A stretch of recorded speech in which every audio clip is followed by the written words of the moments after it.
Hello, dwellers within our respective thresholds.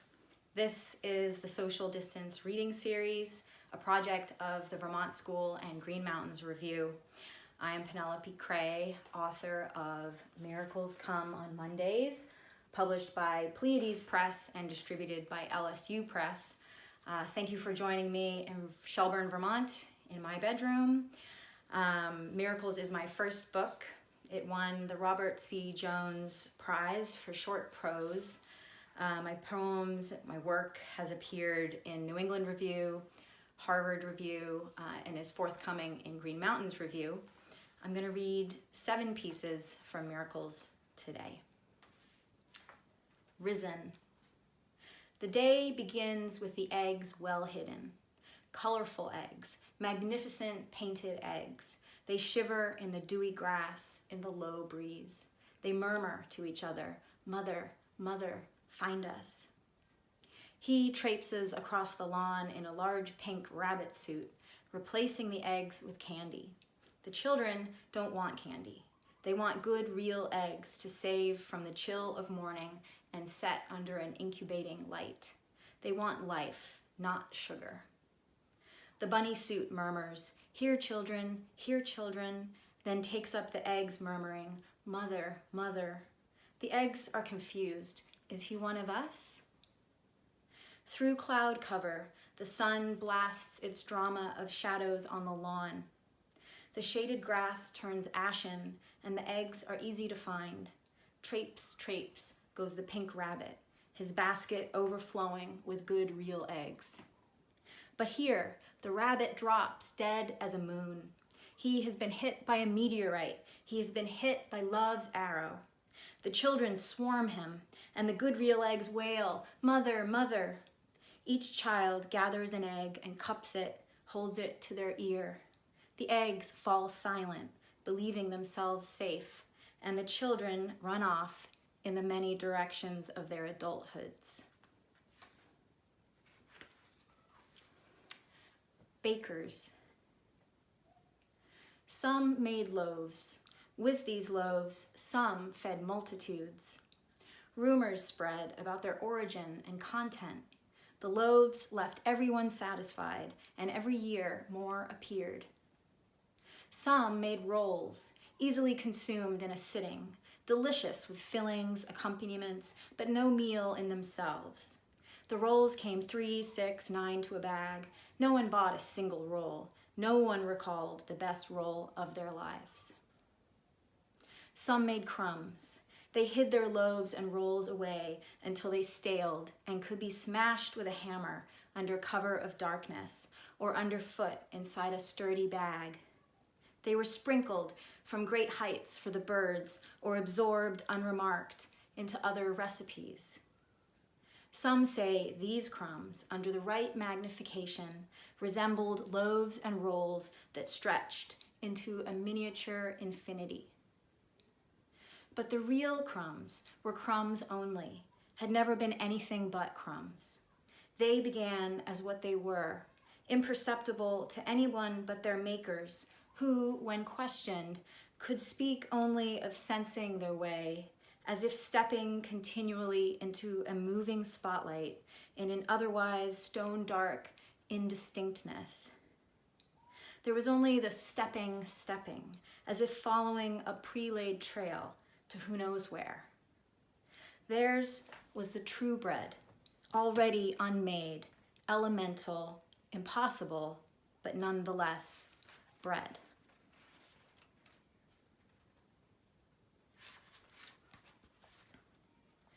Origin story. In the beginning, they were red, yellow, and blue. They didn't call themselves primary because they were only, and they'd had no context for comparison. Despite being 3, neither did they compare themselves to each other. Rather, they took turns ruling their creation, and each of their rules lasted 1,000 human years. Red was blood, iron, and fire. Magma bonded the plates of continents. The humans spewed and fumed and forgot. Their rage fired to nothing in the kiln of prehistory. Yellow was pox, pollen, and ire, a dull spell that drew sharp lines between peoples. The sun melted all the snow. Blue was water, sky, no land. The humans swam if they could, or they drowned. Red, yellow, and blue were despondent. Each had managed to kill their creation. We are too unsubtle, they said. We are too much ourselves. Let us mix, that in our mixing we might create something new. From their efforts came the age of green, then of purple, of orange, lush and pure and bright. The humans thrived, emerging from each sleep to a fresh, if makeshift, magnificence. Still, the labor of their mixing, of their being not quite themselves, took its toll on red, yellow, and blue. Their novel beauties clamored to be fundamental again. And this is why beauty vibrates, why peace picks at the scabs of war.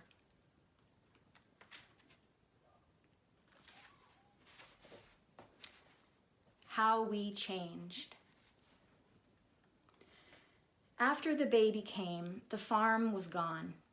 We didn't sell, it fell away. The sheep foundered, the pigs ate their brothers. For a long while, nature said nothing. When I moved my head to the left to the rhythm of the music I heard, my vision blurred. The dogs' tongues lolled summer long. We endured a small, impartial catastrophe. In the end, the baby held up the world, which accommodated by adjusting its weight. Sleep hung like frayed strips of cotton in the trees. One by one, the night flung them down. We lay our hearts over our eyes, arranged them vertically between our thighs, a place that required new versions of protection, no longer innocent, or ours, or fully intact. Dear world, may we live with our memory of this sweet time lifelong. May his small world-holding body remain as he grows out of our arms into life's and others' arms. May the farm return, slow but persistent, the shy leaves unfurling their nutrition, ready to be eaten deep into winter. This is the wisdom of what is granted. Vegetables, bees, a Friday under sunshine, brighter than any holiday. We stored the pigs in the smoke shack and made what from a distance resembled snowmen with their fat. We use everything now. This is our only rule. Take a sip of water.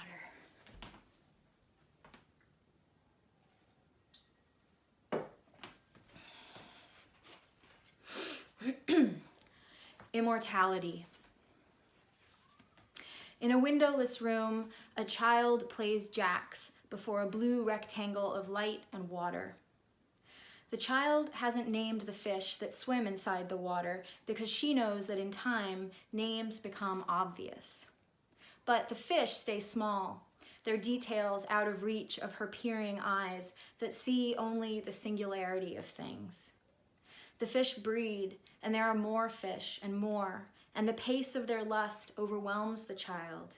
Each day, she must scoop the dead, their bodies wafting among the living like untethered kites.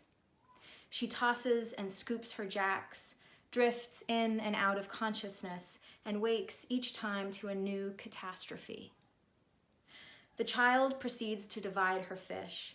She sets like to swim with like in new blue rectangles, the bright fish with the bright fish, the gray fish with the gray, the fish who swim with a bent spine with the other bent fish. In the original tank, or the original fish, glutted on delectables and commanded still by the child to grow large rather than many. But the fish do not obey, do not know even that the child is there beyond the incandescent blue, the gentle sucking action that on occasion carries all their waste away. The room grows crowded with watery cubes, rectangles, and cylinders that glow in the child's darkness and themselves grow crowded, the fry and eggs imperceptible amid the crash of scales. One day, the child places her jacks in a row and begins to name the fish. Earth and heaven, neutron and mountain, mother and father. And the naming is never over, is without end.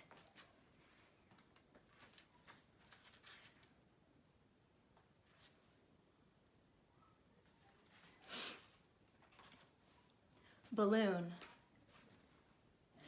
The others deflated in due time, their affectionately drawn Sharpie faces shrinking with the loss of air. But Blue Man remains, his taut features expressing the same winsome exuberance with which 5-year-old Ben had drawn them now years ago. Neither has Blue Man's latex yielded to the powdery whiteness that spelled disaster for Yellow Man, the only other in Blue Man's litter to outlast the rest. Yellow Man's tie-off, like Blue Man's, had seemed truly airtight, and his expression of wide-eyed wonder had endured from Ben's birthday in mid-December to almost the following Thanksgiving. But Yellow Man was not Blue Man, and there could be no shame in that, not one bit. Ben had kept Yellow Man's crumpled form in his treasure drawer for 3 years, until exigency trumped affection and Yellow Man entered the trash. Alone, peerless, Blue Man roams the floor of Ben's bedroom noiselessly, his sheen as brilliant as the day Ben released into him lungfuls of his boyhood. It is this memory, Blue Man decides, that allows him to persist. Ben's cheeks aching with the effort, and Blue Man made real in that ache like the other beloved objects. He carries Ben's breath from one corner of the room to the other, aided at times by the weather through an opened window or in winter by forced air. He is too large to be lodged under Ben's bed, so he roams in full view, too bright for hiding. In all those years, no one has popped him. Blue Man senses now that the humans in the home, even Ben, fear him. He smiles at this thought, as he smiles at every kind of thought he has. He drifts and smiles. The contents of Ben's long ago exhale into him, a thing everyone agrees is best kept contained.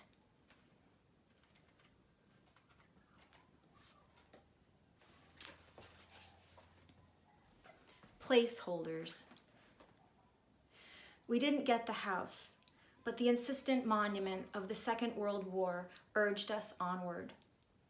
They didn't have our brand of cornflakes, but the Loch Ness Monster nevertheless coaxed gentle souls toward Scotland. We didn't get a raise that year, but banners flapped over Japan, the tattered flags burned to a white dust. We didn't venture out, though the waves beckoned to us, bearing the great barnacles shoreward. We didn't overcook the rice, but still the volcano indulged its ill temper and the orangutan nursed its third child. We didn't get the tickets, but the weeds grew tall and the leggy flowers taller, carousing with the winds of late October. We didn't conceive a child that year, but stars magnetized the air, turning the molten compost of the earth. We didn't go Christmas shopping.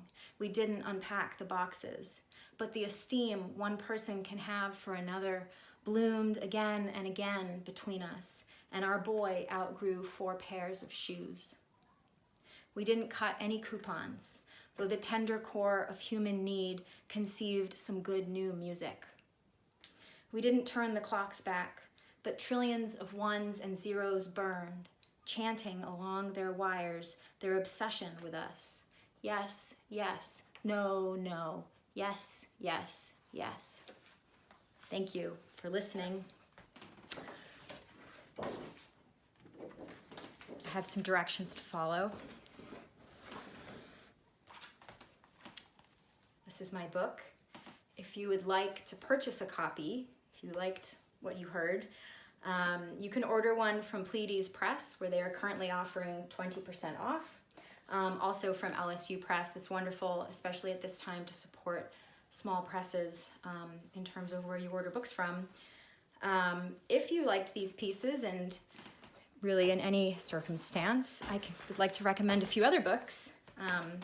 I just read Idiophone by Amy Fusselman. This is a 2018 title out of Coffee House Press.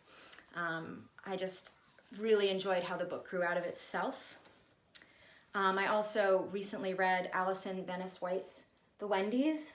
This is a book that I know I will read many times over. I really can't recommend it enough, and that is Four-Way Books. And then I do want to also recommend Alison Vorishill's Louder Birds, which won the Lana Miles Weaver Todd Prize for Poetry at Pleiades Press. She is my fellow prize winner, and her meditation on the Midwest and place is just a really wonderful thing to read, especially when we're trapped kind of indoors. Please check out my short Q&A at Green Mountains Review. Stay safe, and thanks for listening.